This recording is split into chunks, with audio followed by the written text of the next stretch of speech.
board, it's a variety, but Yeah.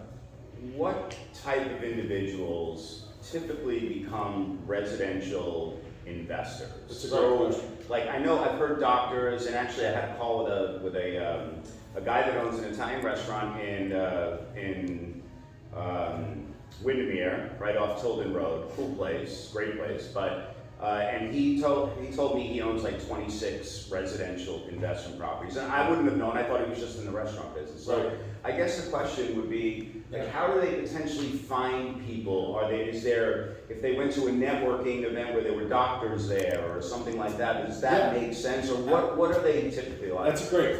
Thanks, Chris. I appreciate that. Yeah, I mean, anyone. I'll tell you, probably about 60% of our investor clients are business owners. So how often do you talk to those people?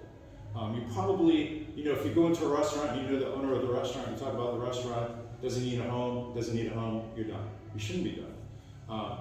One of the most solid things that you can do in the investment world is own property, particularly in Central Florida where we're running out of it.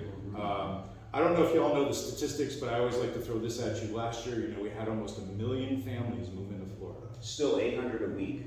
800 a week for Central Florida, and we are pacing at 860 right now a week.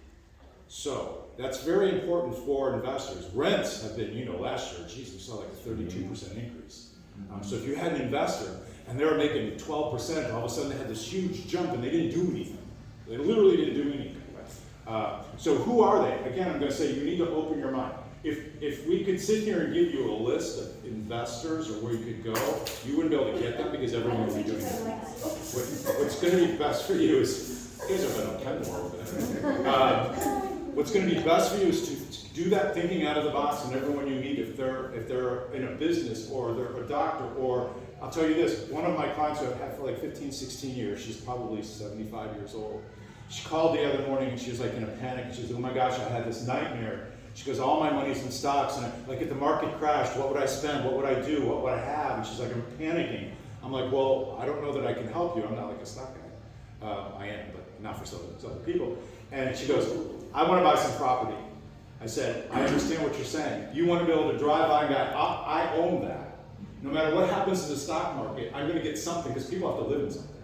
And at least I can go by and see that. And guess what? I have some control over that. I don't have any control over this stock market. So we bought her a duplex. It's a small, she's like, I'm like, first of all, again, err on safety for your clients because they appreciate that. She's like, I want to pull all my money. I'm like, no. Let's buy something that you sleep at night, right?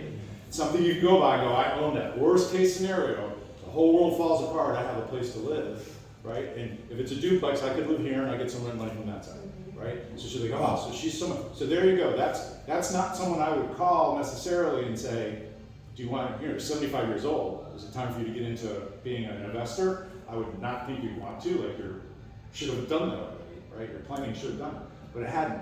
So your biggest investor pool is those people you come across in your day-to-day business that are not on a list. They're not coming from an investor list. There's no easy answer to that, but they're accessible to you. And that's why you need to open up your conversations to something, even though you maybe have never done it before. Don't be scared. Open it up, find out what you can find out, get whatever questions you need to get. Just let them know you'll get with somebody that can help them, and we can help you supply those answers. But really get out there. Almost anyone, including Brad. I was going to say, as a part of that, it was something as simple as I was talking to one of my agents yesterday. They were at a closing with one of their clients, and they were selling their property. And then, so his question during the closing, post-closing was, now that you made this money, what are you going to do with it? Right. And that client reached out to me and said, hey, I'm going to do 2 more fix and flips after this. So now he helped identify 2 other additional properties and was able to get multiple properties within that given year as well. Just ask the question. Yeah, that's a great point. Just bringing it up with your client buying a home. Yeah.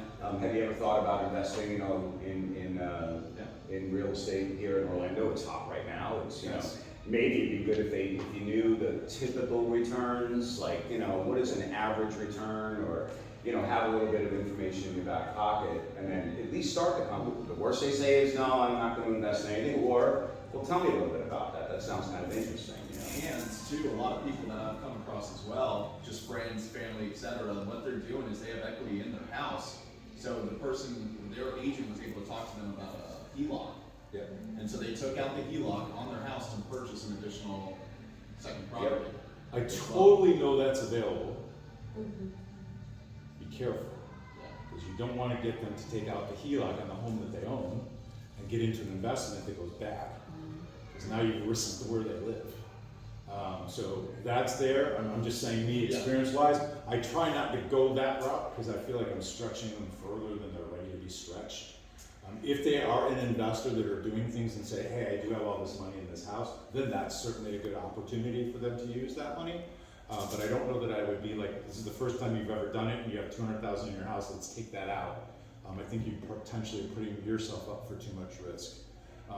Orlando, although I don't think it's really a big city, if you do something wrong, everyone will know. When you do great stuff, one person finds out. But do something wrong and everyone will know your name. So you want to be really careful about it, particularly investors, because if you've screwed up an investor, how are you going to work with the next one?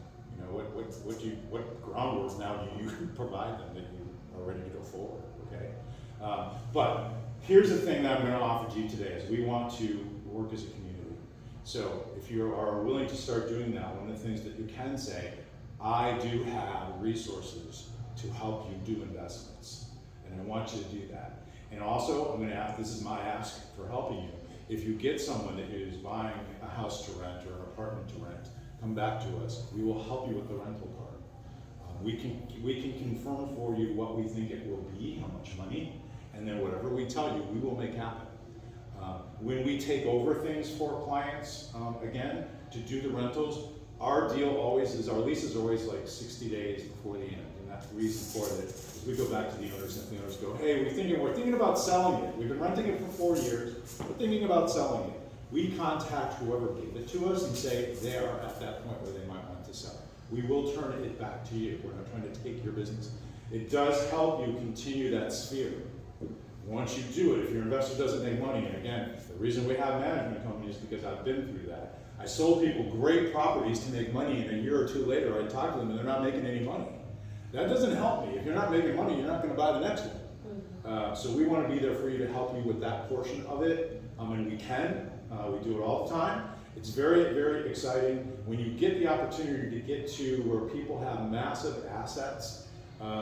Okay, so 2 quick examples and then we get to Chris. And that is, once you start working with the investors, the real excitement is being able to build them. So I will tell you that in January, I had my 16th millionaire, and that's people who have come to me with less than $50,000 in assets, get past $1 million. So I've done it 16 times now, and it's very exciting. There's so many avenues, 1031 exchange, which we can talk about in great detail. You have to do that individually. I had a client that came from New York City with $1.2 million in a 1031 exchange. Had they just cashed out, they would have lost about 28%. We put it into property. 5 years later, they've made rental money. And at the end of the day, when we sell the last one this year, the $1.2 million came out to be over $2 million in their pocket. They could have just cashed out and lost 28%. So there's really fun things you can do with them. If you have a client that has 10 condos, they're doing great, making 18%, they're happy campers. No, they're not. Because they're paying, say, on the average $300 per condo 10 times, that's $3,000 a month. $36,000 a month, you could maintain 2 apartment buildings and still have money left over. So it's then, hey, we need to change you up. So once you get going in it, you're going to find it very exciting to do that. And on the other side, you're still doing residential. You still have, hey, we bought our house 5 years ago, great, let's go look at some new homes. But you're going to get some steady work if you can get yourself into the investment part, okay? And who can do it? You can. It's all the people you already interact with. It's just adding that extra couple of seconds of tagline that you can help them with that, okay? Chris?